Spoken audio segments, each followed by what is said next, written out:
Hi everyone, this is Sherry Clark, and welcome to Courage to be Seen. This show's for anyone who longs to take charge of their life, to create more success, accomplish their dreams, and to live in inspiring ways to be powerfully visible and visibly powerful. I will be sharing stories with you from my own career and experiences, from leading engineering teams for the last 20 years, and also from interactions I have been blessed to have with people I've met from around the world. I want to give you the tools, techniques, strategies, and inspiration so you can be the best you. You can achieve the success you desire, personally and professionally. Being authentic, confident, and empowered are the keys to success and the life that you want. You can have the courage to be seen.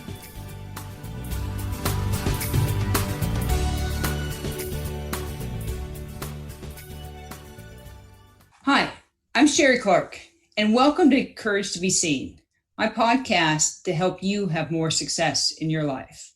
I want to give you the tools and techniques and strategies so you too can have the courage to be seen. You know, it's been about 2 months now since here in the U.S. that we've all been in this kind of stay-at-home scenario, and a lot of states are starting to open up. And this is a stressful time. And I want to remind you that we actually talked about stress, reducing stress and minimizing stress last month. So if you didn't listen to that podcast, you can find it on my website, couragetobeseen.com. You can go to the media page there, and there's a link to the podcast. It also is on whatever your favorite podcast streaming service is. You can find it there. So if you haven't listened to it and you're having a lot of stress in your life, I encourage you to check out last month's podcast. So I'm curious, with the world starting to open up, everything in the United States at one stage or another, depending on where you live, is starting to open up. How are you doing? Now, I'm not asking that because I'm interested in what your kind of political opinion is of, do you think we should be opening up, or what side you are on?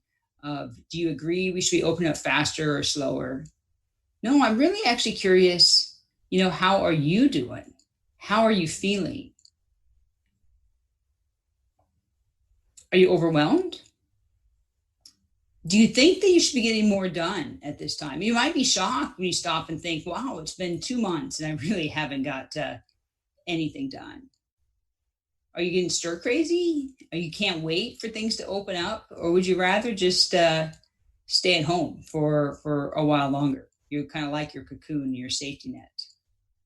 So if you haven't thought about it, take some time and think about, personally, how are you feeling? How are you doing? Let me give you a little kind of summary, and how I would answer this question about myself. That, I try to embrace this time. That I think when you're going through a big bunch of change, when it's forced upon you, that you can use it as a catalyst to try to drive some improvements in your life. And so that's what I did. I started 2 months ago. I decided, if we're going to go through this, let me make some improvements that I've been wanting to do anyway, and maybe slowly, but it's kind of time to go all in. I started to eat really healthy. I started to exercise, even more so. Even though I normally would exercise, I focused on it every day. I wanted to get some exercise in. I started sleeping more. I started to not wake up from an alarm clock. I took time out each day to try to mentally unwind. And I have to admit, I feel great right now. I feel grounded. I feel happy. And I know it's because I took this opportunity to really focus on my, physical and mental health at this time of incredible stress and change in the world. Now, on the other hand, I have not got any big home projects done. So if that's what a lot of people over the last 2 months got a lot done at home, that's not me. I didn't do that. I did do a little organizing here and there, but that's not what I chose to work on. So for you, what have you done, in this time? Or what have you not done? What do you wish you would have done? It's not over. You still have time. How are you doing? How are you feeling? As you look at other people, you might be seeing, wow, they sure seem that they have it together, or they don't seem stressed out at this time. They're just doing much better than I am. Now the chance is they still are stressed. They really probably are feeling just as stressed out as you are. But for some reason, right, they don't seem that way. They have more resiliency. They have the skills to get through this incredible change. And that's the topic that I want to talk about today. How can you be more resilient? And why is this so important? The definition of resiliency, right, is tending to recover from or adjust easily to misfortune or change, or the capability of a strained body to recover its shape and size after deformation caused by compressive stress. Well, we've definitely been through a lot of change, and we've definitely been through a lot of stress. And so, how resilient are you? Some synonyms are elastic, flexible, stretchy. Would you describe yourself as flexible? If you want to be resilient, you have to be. That's why this is so important. And that's why I think this is the topic that we should discuss today. So because we can talk all the time about how to reduce stress and how to try to live and minimize the stresses that you have. But to really be successful, to really get through trying times, you need to be resilient. Your level of resilience will determine how that you will cope with problems and setbacks. It'll give you the strength that you need to overcome stress and hardship. You can think of it as a mental reservoir that you have, right? You can draw on it when needed. The more resiliency you have, the more capability that you'll be able to draw there in times of need. And it doesn't matter what the challenge is. It could be job loss or financial stress that maybe we have like right now, or sickness or death. Some people fall apart when they have these challenges and stresses in their lives. And other people seem to have strength and power from within to get through them. And that's how I want you to be. I want you to build up and have the capability so you can be resilient. And so your goals and objectives and plans and dreams and desires still can be true. You can still make 2020 your best year yet. Despite all this change and challenge that we have, you can still decide how you want the overall year to be. So you can still feel stress, grief, distress, heartache. The question really is, do you have the tools and techniques and strategies to be able to have the strength to overcome and get through this time and this challenge? So over the last 2 months, I told you what I've been doing. Well, what would the opposite be? And maybe that's what you've been doing. Have you been eating too much? It's interesting, right? The CEO that make Oreo cookies, they said their sales are way up. And so it's one thing when people bought a lot, like right away, when everyone's going home and people are buying toilet paper and purchasing a lot. They said, no, it is kept up through this whole stay-at-home time. So unless people, and this is a quote from him, was that unless people are building Oreo forts at home, they really are eating them. So people are gravitating towards comfort food. A lot of people, they also say alcohol sales are way up. So are you maybe drinking a little bit too much? Do you spend a lot of time watching TV? And unfortunately, in time of stress, people skip exercise when it's one of the times that they could use it the most. All these things are tools that sometimes we use at times of stress. Unfortunately, none of them really are beneficial for you. They help in the short time, and sometimes you just need that little bit of getaway. And I'm not going to say that I don't do any of them, but when it's day after day, and if they're not really helping you get to where you want to go from a long-term standpoint, they're not tools to put in your toolbox to help you. So instead, I want to give you the tools that you need so you can be more resilient. You can draw on them to get through your times of challenge. I really learned these lessons many years ago. Um, and I've drawn on them, especially in the last couple months. That I've mentioned on the podcast that I have a special needs son, and but I haven't really gone into a lot of details, about him. Um, and we don't really have time in this podcast to go into everything. But let me give you just a little bit of a summary. That when he was born, he spent 63 days in the NICU. Even after he was discharged from NICU and came home, he had a lot of medical issues. And we were in and out of the hospital his first few years of his life all the time. Spent a lot of time in intensive care. And I'm talking like hundreds of days in the hospital. Many times on life support. I lost count how many times that he had to be on a ventilator. These were very, very challenging times for me and my family. In addition, we have another son that's 3 years older, and we did not live by our family. So we lived across the country. So me and my husband, and we had friends we drew on stuff for support, but it was an incredibly challenging time that we had to learn how to get through this.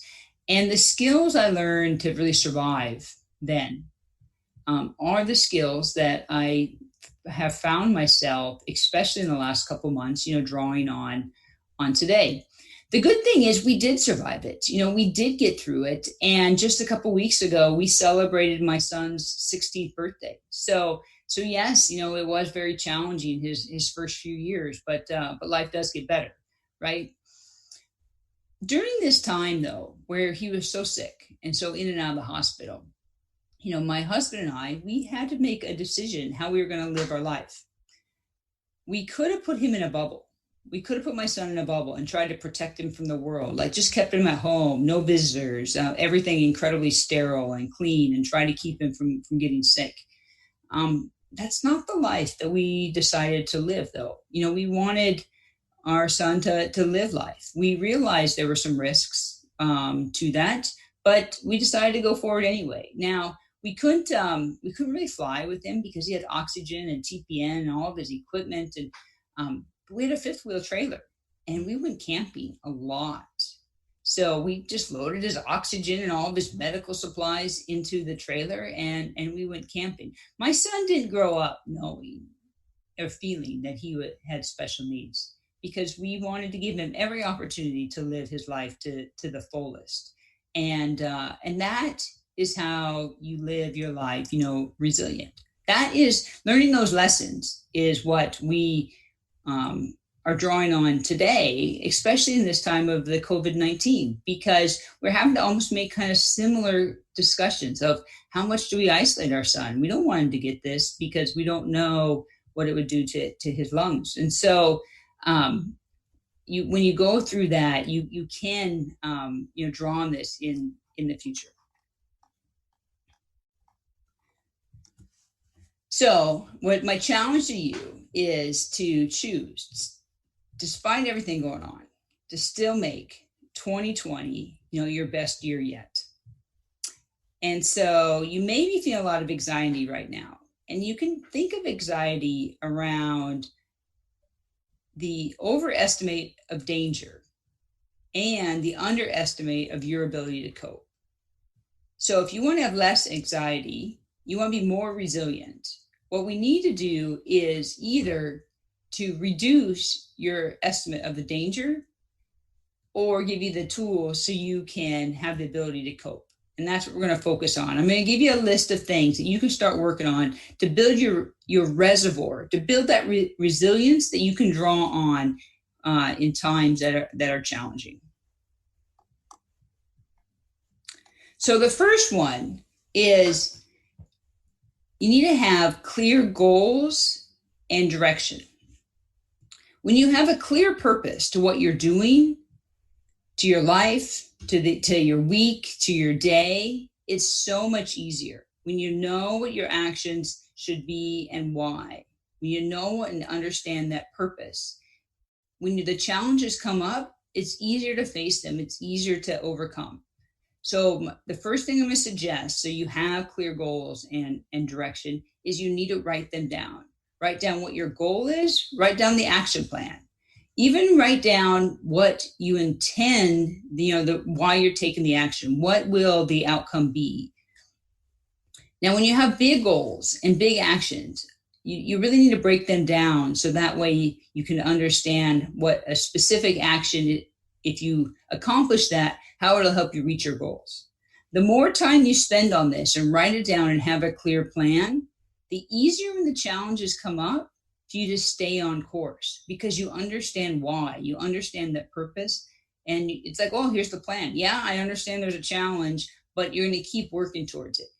If your goals aren't clear and the purpose isn't clear, it's so easy when that challenge comes, be like, it's just too hard. I don't know. I don't understand why. Your mind's going to not know why it should take that next step. So make sure, step one, have that clear goal. We talked about that, at the beginning of the year, but there's no reason you can't do it today. It's May. It's as good as time as any to set goals for the year. Maybe the goals that you set just really don't apply because there's been so much change, especially if you've had a change in your job or just the outcome. It's totally fine when there's a big change like this. If you need to scrap some of those goals that you originally have, maybe you could relook at them, next year. If you need to set new ones, that's totally okay. But make sure you have a plan for what you want to accomplish this year. The second item to be more resilient is to focus on being optimistic. I've learned in my role that I need to be optimistic. I have to be a positive thinker. That people look to me and they see if I have a negative thoughts about a project, everyone else is going to be negative about it too. But you might not realize you get to choose this. You get to choose if you want to have positive thoughts in your head or if you want to have negative thoughts. Now, if you're so used to having negative thoughts, you might not realize that you actually get to choose, or how are you going to actually fill your head with positive thoughts. But there's exercises that you can do to start working on that. There's a few things. One, you could journal. You could pick a time. Maybe it's first thing in the morning. Maybe it's right before you go to bed in the afternoon when you need a break. You could take some time, like maybe 10, 20 minutes, and just write down, positive things about the day before. Keep filling it up. So set a time and just work and write, all the positive things you can think about, like what happened today. Another thing that you could do is you could have time throughout the day and take time to think about something positive. So maybe you come out of a meeting and you go, okay, what's 3 positive things that happened in that meeting? This is really good to do when something goes wrong. And actually, like maybe you had a fight or it seemed like you got in trouble, like you didn't do very good on that project. All right, so what's something positive about it? Maybe you got some feedback that you don't like, but you actually, it will help you do better. So practice filling your head with positive thoughts about a situation. The more you do this, the more it become natural, and you'll be looking for the positive things, throughout your day. The third thing is you need to believe in your abilities. You need to trust that you'll just figure out. You don't have to know how to get to the end. You have to trust that you have the abilities that you will, as long as you keep trying. You might have failures, but you're going to just keep trying and just believe in yourself. Like I said, you don't have to know how to get to the end. You just have to take that first step and just go, okay, I'll figure out that second step after I took the first step, and just keep going and just chug away at it. But the more you believe in yourself, the easier it will be to face the challenges. The fourth item is you need to focus on what you can control. There's so much you can't control right now. Like I can't control when my gym's going to open up. I would love to go back to CrossFit, but I can't control that. So there's no point in me focusing on it. Instead, I can focus on what exercises I can do at home. Don't waste time focusing on things that really aren't things that you can control, because there's so many things that you can control. Focus on those first, because then maybe in the future something will change, and something that you couldn't control or have a say in the past, now you can. But for right now, you want to make sure you focus on what you can control. The fifth item is you need to embrace change. There's so much change going around us. Don't try to stay away from it. Instead, go out at full force. Embrace it. I suggest that you practice change. We get in such a rut and we don't even realize it. One thing that you can do to embrace change is when you go shopping, pick a different brand. So let's say maybe you're buying toothpaste. Don't buy the same toothpaste you always buy. Pick something different. When you're going to go to a restaurant, don't go to your favorite restaurant. Pick something you've never been to, you never heard of. When you do go out to eat, pick a dish that you've never tried. Force change throughout your life just for the sake of change. One time my son and I, we went to an Ethiopian restaurant. We ordered dishes. We didn't even know what they were. It was very good food. I wasn't even sure what I was eating, to be completely honest.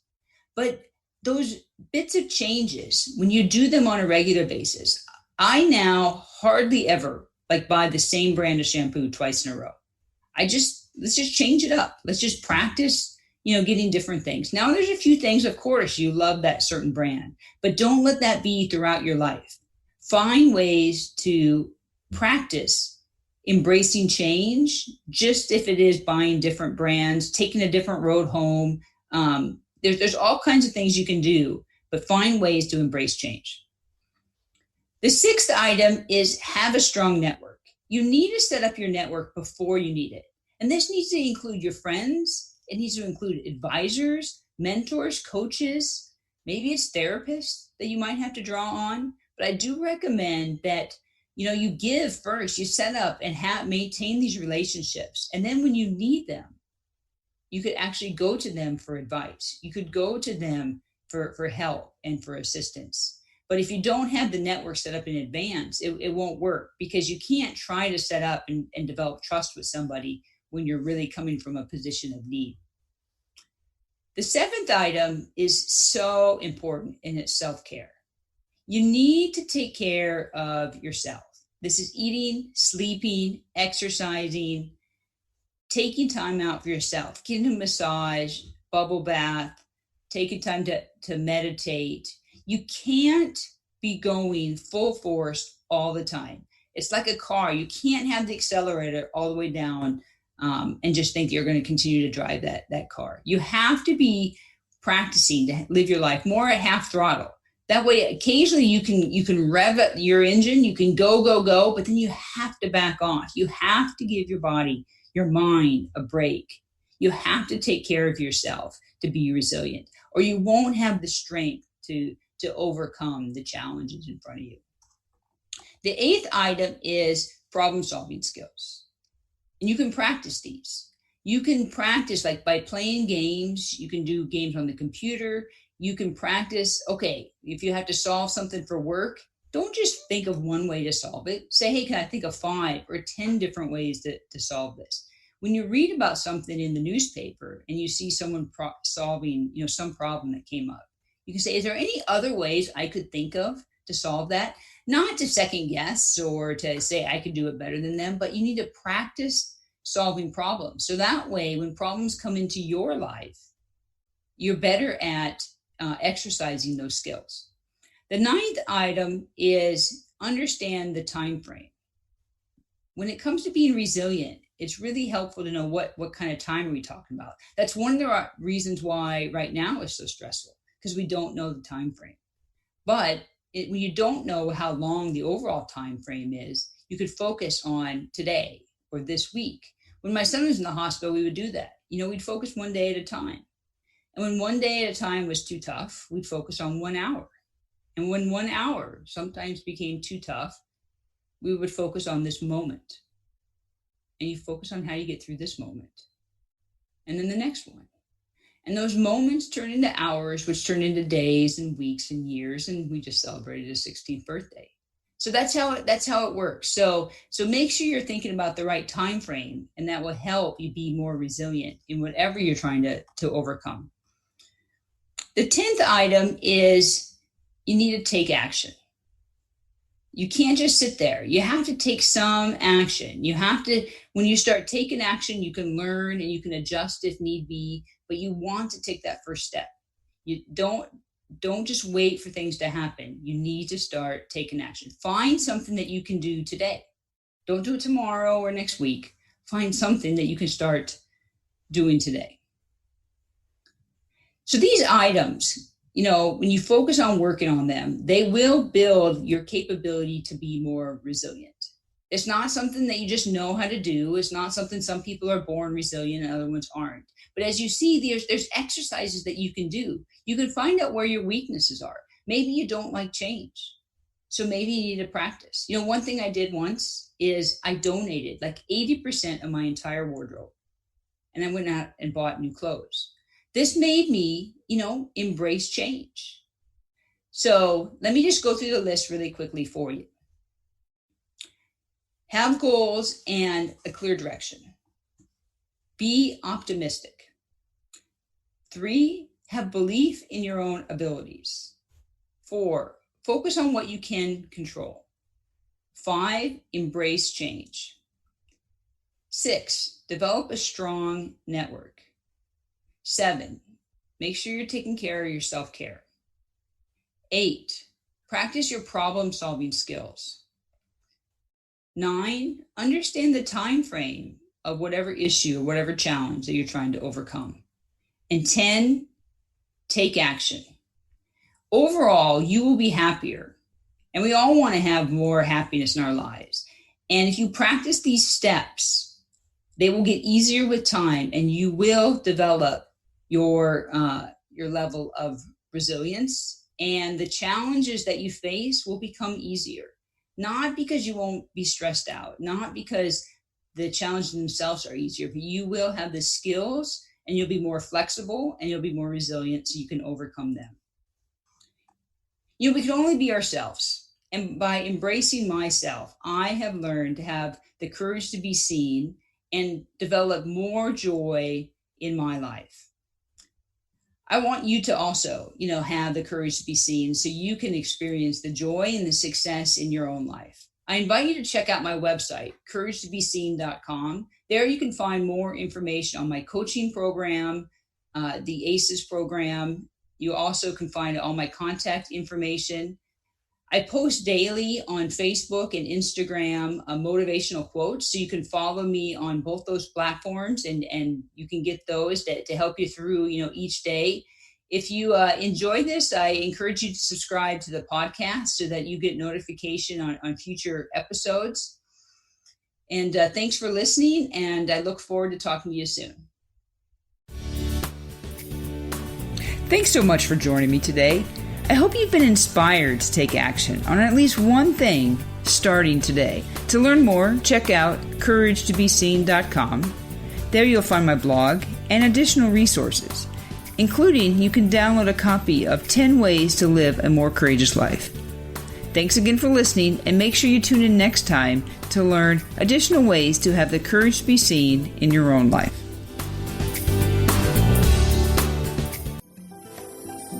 Views expressed on this program are those of the hosts, guests, and callers, and are not necessarily those of this station, its management, or other advertisers.